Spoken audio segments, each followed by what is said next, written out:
আজকে হলো শ্রাবণ মাসের দ্বিতীয় সোমবার।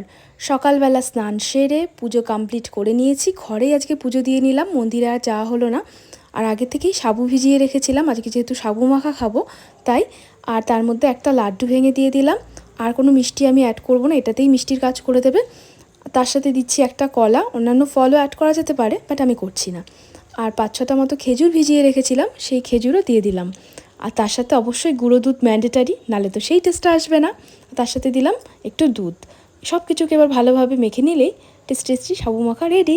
জানো তো, ছোটোবেলায় আমি একদম পছন্দ করতাম না এই সাবু মাখা। মা কত বলতো একটু খা খেয়ে দেখ, কখনোই খেতাম না। আর এখন যেহেতু একটু পূজা আর্চা করি তখন উপোসের দিনে খেতে হয়, তাই খাই। এখন বেশ ভালোই লাগে। তো সাবু মাখা খেয়ে ছাদে চলে আসলাম, ঠাকুরকে একটা আপেল দিয়েছিলাম সেটাই খাচ্ছি। আর তারপরে দুটো লাড্ডুর থেকে একটা আমি খেলাম, একটা মেয়ের জন্য। আর এখানে গোবিন্দভোগ চাল, ডাল আর সব রকম সবজি দিয়ে সেদ্ধ ভাত রাতের জন্য তৈরি করছি।